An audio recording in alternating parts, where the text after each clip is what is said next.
पिछले एपिसोड में वांग लिन काफी कोशिश करने के बाद भी ब्रेक थ्रू करने में कामयाब नहीं हो पाया था, जिस पर ली गुओ ने उससे कहा था कि यह तो आपकी डेस्टिनी है। लेकिन इसके बाद भी हम देखते हैं कि वांग लिन इतनी आसानी से हार मानने वाला नहीं था। इसके बाद वो कहने लगता है कि चियू शिपिंग ने कहा था कि एंशिएंट कल्टीवेटर का डोंगटेम मिशन हुआ करता था, इसीलिए ऐसा लगता है कि एंशिएंट बुक में ऐसे टैबलेट्स हैं जो कि एक्सट्रीम रील में ब्रेक थ्रू करने में हेल्प कर सकते हैं। अब इसीलिए हम देखते हैं कि वांग लिन इसके बारे में पता लगाने लगा था और आखिरकार वो इसे खोजने में भी कामयाब हो जाता है। तब इसके मदद से उसे पता चलता है कि अगर वो कल्टीवेशन रील में ब्रेक थ्रू करना चाहता है तो फिर इसके लिए उसके पास में केवल एक ही रास्ता है और इसके लिए उसे एक्सट्रीम रील के द्वारा हासिल किए गए सारे कल्टीवेशन को छोड़ना होगा। और इसीलिए अगर वो ऐसा करने के लिए रेडी है तो फिर इस तरह से वो एक्सट्रीम सिचुएशन से बाहर आ सकता है। लेकिन ऐसा करने के बाद उसे फिर से शुरुआत से प्रैक्टिस करना होगा। तब इसके बारे में पता चलते ही ली गुओ भी इस बात से काफी परेशान हो जाता है और फिर वो वांग लिन से कहता है कि क्या आप सच में इस फिजिकल बॉडी को छोड़ देंगे जिसके पास में कि एंशिएंट गॉड की पावर है। लेकिन इस पर वांग लिन उसे कहता है कि ऐसा करना बिल्कुल भी जरूरी नहीं है, क्योंकि इसके लिए हम शिंटो आर्ट का भी यूज कर सकते हैं और इसके मदद से मेन बॉडी के जैसे ही क्लोन को क्रिएट कर सकते हैं। और फिर उसके बाद वो जैसे ही नेशन सोल स्टेज में पहुंच जाएगा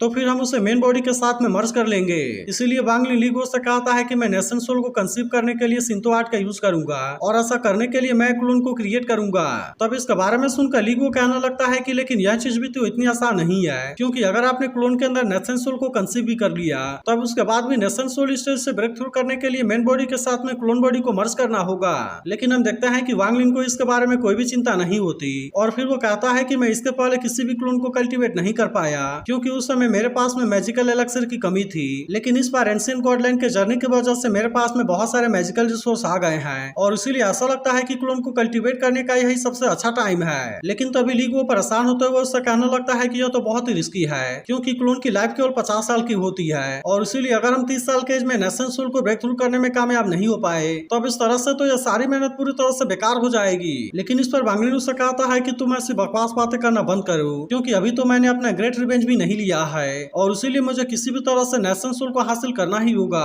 अब इतनी बात कहने के बाद हम देखते हैं कि वो इसके लिए पूरी तरह से रेडी हो गया था, जहाँ पर हम देखते हैं कि वो किसी पावर को यूज करके प्रैक्टिस करना स्टार्ट कर देता है ताकि इस तरह से वो अपने क्लोन को रेडी कर सके। लेकिन हम देखते हैं कि यह प्रोसेस असल में इतनी आसान नहीं होती और उसके लिए उसे बहुत सारे पेन को सहना पड़ता है। लेकिन इसके बाद भी हम देखते हैं कि वांग लिन हार मानने के लिए रेडी नहीं होता और आखिरकार वो अपने क्लोन को क्रिएट करने में कामयाब हो जाता है। इसके बाद हम देखते हैं कि वो अपने क्लोन के साथ में कल्टीवेशन करने लगा था ताकि इस तरह से वो इसे भी कल्टीवेशन के लिए रेडी कर सके। लेकिन इसके बाद अगले सीन में हमें चू स्टेट के बारे में बताया जाता है, जो कि हुओफेन स्टेट के नॉर्थ में बसा हुआ है। इसके अलावा चू स्टेट सुआनो किंगडम के ईस्ट से भी जुड़ा हुआ है और इसी के साथ साथ सियू मोहाई से भी इसका कॉन्टेक्ट है। अब इस तरह से हमें पता चलता है कि इसका एरिया बहुत ही बड़ा है और इसके अलावा यहाँ पर बहुत सारे कल्टीवेटर्स भी हैं। लेकिन चू स्टेट भले ही 3rd लेवल वाला कल्टीवेटर कंट्री है, मगर उसके बाद भी वहाँ पर यूटियान सेक्टर के जैसे बहुत सारे अल्केमिस्ट सेक्टर हैं, जिसके वजह से चू स्टेट टॉप 3 में खड़ा है। और इसके अलावा यह तो किसी भी समय ब्रेक थ्रू करके लेवल 4 वाले कल्टीवेशन कंट्री में प्रमोट हो सकता है।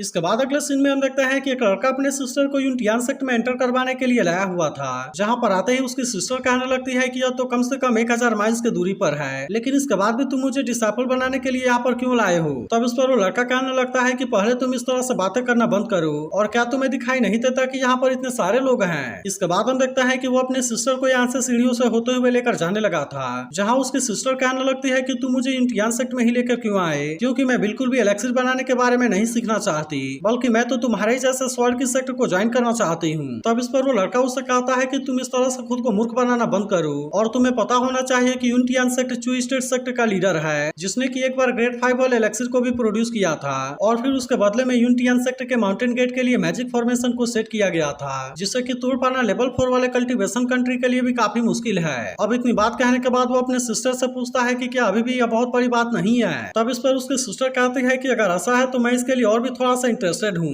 फिर वो अपने ब्रदर से कहने लगती है कि तुम मुझे यूटियान सेक्टर में एक बार एंटर कर जाने दो, जिसके बाद कि मैं तुम्हें नेशन सोल को कंसीव करने के लिए हेल्प करूंगी। तब इस पर उसका ब्रदर कहता है कि तुम्हें क्या लगता है कि यहाँ पर एंटर कर पाना इतना आसान है, क्योंकि यूटियान सेक्टर का अप्रेंटिसशिप सेरेमनी हर 3 साल में होता है, जिसमें केवल चू स्टेट के फैमिली अपने डिसेंडेंट को नहीं भेजते, बल्कि इनके अलावा भी यहाँ पर बहुत सारे कल्टीवेटर इसमें पार्टिसिपेट करने के लिए आते हैं। मगर इसमें सबसे बड़ी प्रॉब्लम यह है कि इसमें केवल 5 से 6 लोग सेलेक्ट होते हैं। तब इस पर उसकी सिस्टर कहती है कि तुम इसके बारे में बिल्कुल भी चिंता ना करो, क्योंकि वैसे भी तो मैं बहुत ही ब्यूटीफुल हूँ और इसीलिए वे मुझे चूज जरूर करेंगे। तब इस पर उसका ब्रदर कहता है कि शायद तुम्हें इसके बारे में पता नहीं है, लेकिन यहाँ पर डिसाइपल को सेलेक्ट करने का तरीका बहुत ही अजीब है। तभी हम देखते हैं कि वो लड़की एक लड़के के कपड़े को देखकर हंसने लगती है, जहाँ पर हमें पता चलता है कि वो तो असल में वांग लिन है और वो लड़की इसके पास आकर कहती है कि तुम भिखारी के जैसे ड्रेस क्यों पहने हुए हो। लेकिन हम देखते हैं कि वांग लिन इसे कोई भी जवाब दिए बिना यहाँ से जाने लगता है, जिसकी वजह से वो लड़की इसके ऊपर थोड़ा सा गुस्सा होने लगती है। इसके बाद अगले सीन में हम देखते हैं कि वांग लिन यहाँ से ऊपर जाते हुए थोड़ा सा थक गया था, जिसके बाद वो कहने लगता है कि मैंने काफी टाइम के बाद मोटल के थकान को महसूस किया है, जिससे देख ली वो कहने लगता है कि मास्टर आप इस अप्रेंटिसशिप एग्जामिनेशन में पार्टिसिपेट क्यों करना चाहते हैं। तब इस पर वांग लिन कहता है कि मैं सीयू माही से यहाँ पर टेलीपोर्ट हो गया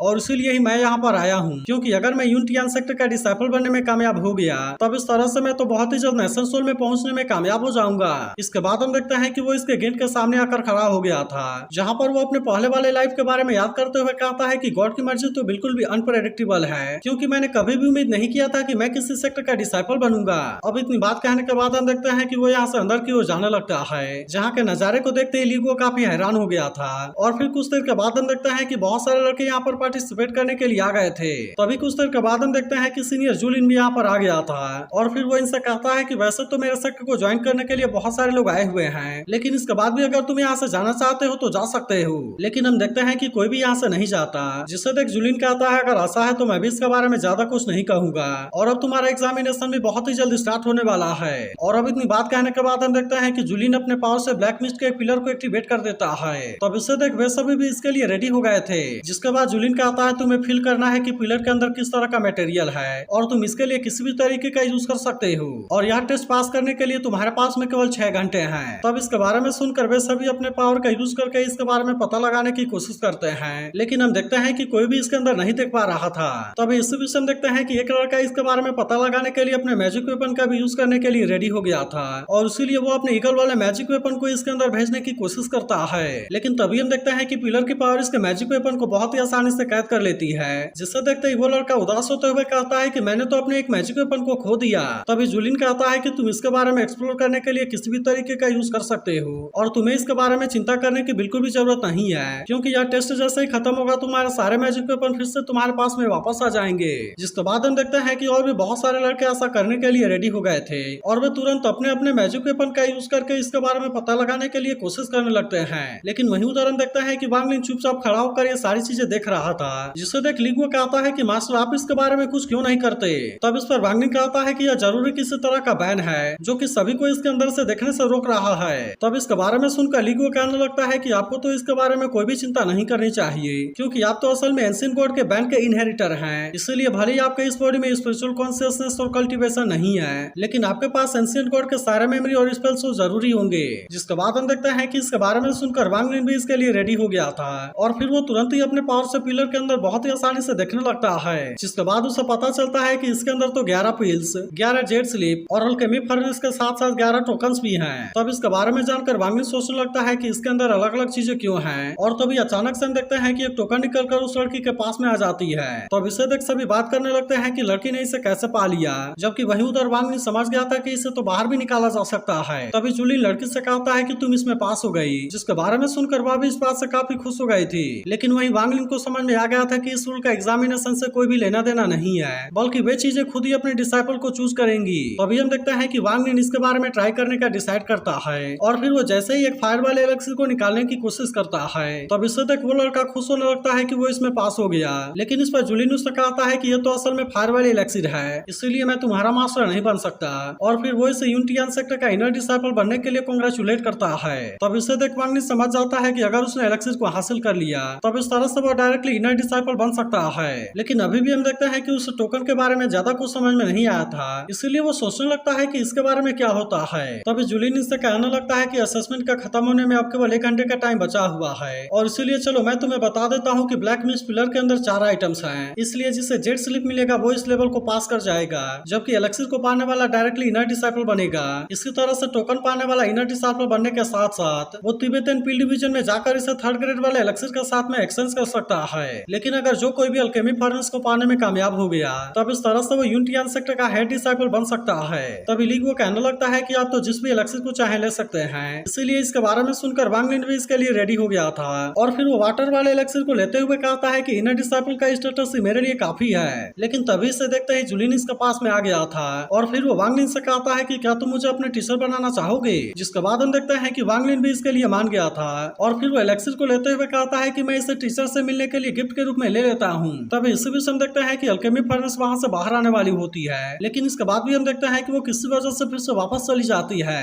तब इसे देख जुलिन कहने लगता है कि यूनियन सेक्टर को स्टैब्लिश हुए 8000 साल से ज्यादा हो गया, लेकिन अभी तक यहाँ पर ऐसे केवल 6 सीनियर हुए हैं जो कि अल्केमी फर्नेस को हासिल करने में कामयाब हो पाए थे। तभी वांगलिन कहने लगता है कि कभी कभी लाइफ में लक का होना भी जरूरी होता है, लेकिन फिर भी यह पूरी तरह से लक के ऊपर डिपेंड नहीं हो सकता। तभी जुलिन कहता है कि यूनियन सेक्टर का असेसमेंट यहीं पर खत्म होता है, इसीलिए सभी लूजर को यूनियन सेक्टर में भेज दिया जाएगा, जबकि जो लोग पिलर के अंदर से आइटम को पाने में कामयाब हो गए हैं वे मुझे फॉलो करते हुए माउंटेन पर जाएंगे। जिसके बाद हम देखते हैं कि इसके बारे में सुनकर वे सभी इसके लिए रेडी हो गए थे और वे भी जुलिन को फॉलो करते हुए यहाँ से जाने लगते हैं। तभी यहाँ के नजारे को देख वांगलिन हैरान होने लगा था और फिर वो कहने लगती है कि यहाँ की डेंडिंग तो काफी पावरफुल है। अब इसी तरह से हम देखते हैं कि वे जुलिन के साथ में यहाँ से आगे बढ़ते हुए जाने लगे थे, जहाँ पर वांगलिन कहता है कि यहाँ की बिल्डिंग तो पूरी तरह से जेट से बनी हुई है और इसीलिए ऐसा लगता है कि अल्केमी मास्टर तो सच में बहुत ही ज्यादा वेल्दी है। तभी हम देखते हैं कि वो नीचे के नजारे को देख पूरी तरह से हैरान हो गया था और कहने लगता है कि यहाँ पर तो बहुत ही ज्यादा स्पिरिचुअल एनर्जी है और इसीलिए यूनियन सेक्टर तो सच में प्रैक्टिस करने के लिए बहुत ही शानदार जगह है। इसके बाद हम देखते हैं कि वे सभी जुलिन के साथ में एक बहुत ही ऊंचे जगह पर आ जाते हैं, जहाँ पर कि बहुत सारे मास्टर और एल्डर का वेट कर रहे थे।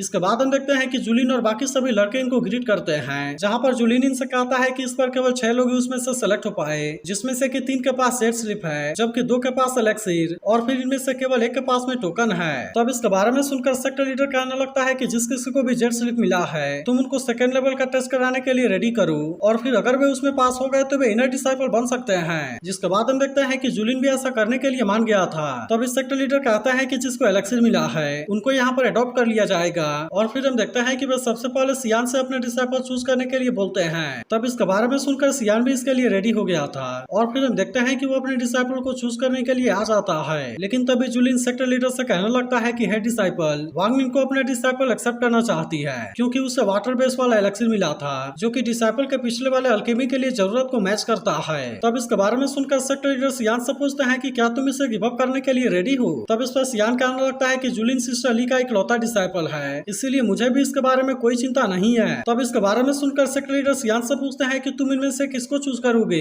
तभी हम देखते हैं कि वो लड़की खुद सियान के सामने आ जाती है, जिससे देख जुलिन कहने लगता है कि तुम अभी इनर डिसाइपल बनने के लिए क्वालिफाइड नहीं हो और इसीलिए तुम अपनी मर्जी से मास्टर को चूज नहीं कर सकती। लेकिन तभी हम देखते हैं कि इसकी बात सुनकर सियान हंसने लगा था और फिर वो कहने लगता है कि यह लड़की तो बहुत ही चालाक है और इसीलिए भले ही तुम्हें जेट स्लिप मिला है लेकिन इसके बाद भी मैं तुम्हें एक्सेप्शन बनाकर नेम डिसाइपल के रूप में एक्सेप्ट करता हूँ। लेकिन इसके बाद हम देखते हैं कि उसने अपना इनर डिसाइपल बनाने के लिए किसी दूसरे को चूज किया था। तब इससे देखते ही जुलिन कहने लगता है कि यह तो रूल के खिलाफ है, लेकिन वही सेक्ट लीडर को इस बात से कोई भी प्रॉब्लम नहीं होती और फिर वह कहने लगता है कि अगर नेफ्यू सियान ने ऐसा बोल दिया है तो फिर ऐसा ही होगा। अब इतनी बात कहने के बाद वो जुलिन से यहाँ से जाने के लिए कहते हैं, जिसके बाद हम देखते हैं कि जुलिन वांगलिन को अपने साथ लेकर यहाँ से जाने लगा था, जहाँ पर वो इसे बताने लगता है कि हमारे यूटियन सेक्ट 2 हिस्सों में डिवाइडेड है, जिनमें से एक है इंटरनल सेक्ट और जबकि दूसरा है एक्सटर्नल सेक्ट। फिर वो बताने लगता है कि इनर सेक्ट अल्केमी दुश्मनों से डिफेंड करने के लिए है और तुम तो वैसे भी पहले से इनर सेक्ट के डिसाइपल बन गए हो, इसीलिए फ्यूचर में तुम्हें अल्केमी को प्रैक्टिस करने के ऊपर फोकस करना होगा। जिसके बाद हम देखते हैं कि यहाँ के नजारे को देख लीगो और भी ज्यादा हैरान हो गया था और फिर वो कहने लगता है कि यहाँ के मेडिसिन गार्डन में तो बहुत सारे कीमती हर्ब्स हैं। जिसके बाद जुलिन वांगलिन से कहने लगता है कि तुम मेरे पहले अप्रेंटिस हो, इसीलिए तुम इस अल्केमी रूम में रहोगे, जबकि मैं तो कुछ महीनों के लिए सेक्लूजन में जाने वाला हूँ। इसके बाद वो इसे एक जेट स्लिप देते हुए कहता है कि इसके अंदर मेरे अल्केमी के सारे एक्सपीरियंस हैं, जिससे कि मैंने टीचर के रूप में इतने सालों से गेन किया है, इसीलिए सबसे पहले तुम इसके बारे में एक्सप्लोर कर सकते हो और फिर मेरी टीचर जैसे ही बाहर आएंगी वे तुम्हें डिटेल में इसके बारे में गाइड करेंगी। इसी के साथ वो कहता है कि तुम यहाँ के हर्ब को फ्री में यूज कर सकते हो, लेकिन याद रखना कि तुम इनके रूट को मत काटना। इसके बाद हम देखते हैं कि जुलिन इसे एक छोटा सा अल्केमी फर्नेस भी गिफ्ट करता है, जिसके लिए वांगलिन इसे थैंक यू कहता है। फिर जुलिन कहता है कि अगर तुम्हें मेरे दिए गए जेट स्लिप के बारे में कुछ भी समझ में नहीं आता तो फिर तुम इसके बारे में हेल्प लेने के लिए मेरे टीचर को खोज सकते हो, जो कि जरूर तुम्हें सारी चीजों के बारे में डिटेल में बता देगी। अब इतनी बात कहने के बाद हम देखते हैं कि जुलिन यहाँ से जाने के लिए रेडी हो गया था और फिर वो वांगलिन से कहता है कि तुम अभी यंग हो, इसलिए यहाँ पर तुम्हें खुद अपना ख्याल रखना होगा और याद रखना कि तुम्हें यहाँ पर लेजी नहीं होना है। तभी वांगलिन कहने लगता है कि छोटे वाले अल्केमी फर्नेस की क्वालिटी तो बिस्ट सोल वाले फर्नेस के बराबर है, जिससे कि मैंने सीयू डीमन सी में एक्सचेंज किया था। तब इसे देख लीगो भी कहता है कि आपका टीचर तो सच में बहुत ही अच्छा है। इसके बाद अगले सीन में हम देखते हैं कि जुलिन अपने टीचर को वांगलिन के बारे में बताने के लिए चला गया था, जहाँ पर देखने से ऐसा लगता है कि वो कोई और नहीं बल्कि मुआन है। तो क्या आपको भी लगता है कि जुलिन की टीचर सच में मुआन ही है? इसके बारे में कमेंट करके जरूर बताना और अगर आप इसके अगले एपिसोड के लिए भी एक्साइटेड हो तो इस वीडियो को लाइक और इस पर एक प्यारा सा कमेंट जरूर कर देना।